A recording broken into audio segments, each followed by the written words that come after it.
fans, I'm Ashley Moore, and the Prep Rally is on the road. We are at CSU Pueblo in the Thunder Bowl for the 6-man, 8-man, and 1A state championships. The final game of the season for these teams, as they all look to be the lone teams left standing. But before we get to this matchup, we do have 4 teams in 3 different classifications vying to make it to the state title game. So let's take a look at the final 4 headed into the Shasta State semifinals. Top seed Cherry Creek beat Mountain Vista 51-24 Friday night.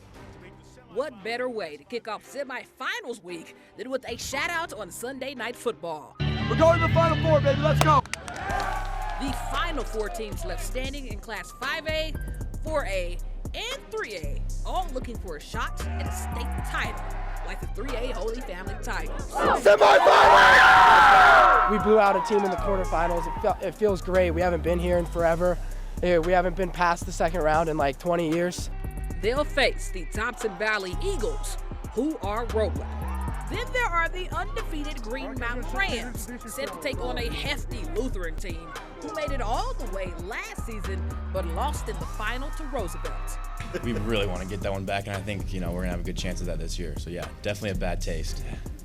Up in 4A, the reigning state champion Broomfield Eagles are set to square off against the #1 Palmer Ridge Bears, an Eagles team that started the season rough but had been on an 8-game winning streak since. Week 5, we had a talk with the team. We're like, this isn't us. This isn't Broomfield. Since then, we made the switch. We hang out. Chemistry's gotten closer. We really became a brotherhood, and now it's representing on the field. And then it'll be a 2021 state semifinals rematch. Blake Barnett and the Erie Tigers set to take on Montrose, and Barnett is hungrier than ever. He dives across the goal line, and he scores! I think about that state championship game against Chatfield every night, that semifinal game against Broomfield every night. I've lost a lot of sleep about it. And in 5A, Ralston Valley will take on the 4-time consecutive state champ Cherry Creek Bruins, and Columbine will face Chatfield, who have been upsetting teams this postseason. It feels amazing. We got a great team here. We got a lot of grit. We got a tremendous coaching staff, and we all just play like brothers. Well, there you have it. The Final 4 kicks off this weekend with only 2 teams from each bracket advancing. But let's get the state championship started. Starting off with the 6-man state championship, the reigning champs, the Stratton Eagles, taking on the Cheyenne Wells Tigers. The Stratton Eagles! Stratton at the Thunder Bowl looking to defend their state title over the Cheyenne Wolves. And watch out for this fella, senior running back Kyler Notter, looking to lead his team back to the promised land. First Eagles drive, pitch back out to Notter. And look at the hole his line creates. He bursts through and bye-bye birdie with only the ref to beat. 37 yards as Notter puts Stratton on the board first, 8-zip.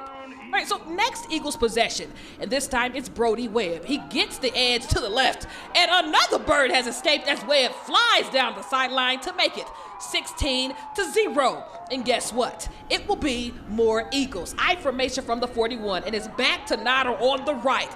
He's got one man to beat, and it ain't a problem. Down the sideline he goes as they go up 22-0 in the first quarter. And he would have a hat trick. 35-0 after 1, and that dominance would continue. Eagles win it 69-14 for their 2nd consecutive title as Notter finishes his career a state champ. Our coach said, come out fired up, because they were going to come out fired up. They wanted to beat us. So we just came out fired up and did our job. Take the wheel, 1, 2, 1, 2, take the wheel! Over in the 8-man state championship, it's the #1 Mancos Blue Jays taking on the #3 Haxton Bulldogs. Mancos first drive, quarterback Kale Wayman calls a keeper, and look at him go, burst through the middle and in for a 50-yard rushing touchdown to get the scoring started, 6-0 Blue Jays. But Haxton would try to respond. Handoff to Grant Stacks, who lights up the stat sheet with this impressive run. Out to the right he goes, and he's brought down inside of the 30, but the Bulldogs could not convert. But let me tell you who could. Mancos, they'd stay in the end zone all night as Wayman takes the snap and just trucks his way in for a score. 12-zip Blue Jays, and they just dominate the half thanks to a hat trick by Wayman, up 26-0 after 2, where they'd go on to hold it and win their first state championship in program history. we set the tempo. It's hard to get your offense going when the first drive of the game you get hit in your face. So when we set the tempo, and it just makes it hard. I just had the mindset that I'm the best. I'm the best person ever, just every time I step on the field. So, and I was telling the coaches, if we want to score, you put the ball in my hands, and that's what they did. But in 5A, Coach Andy Lowry is looking for his 7th trip to state, but you got to get past the semis as his Columbine Rebels took on the Chatfield Chargers. Winner is 1 win away from a ring.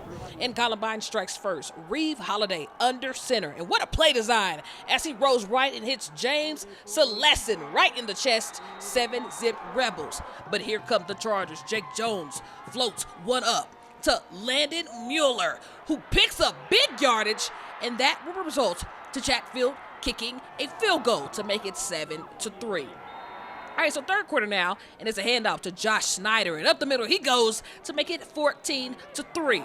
But as you can see, this was a ground and pound game all night. Jake Jones has an arm, but let's see the legs. Ain't no problem. Touchdown, Chatfield to bring it within 4.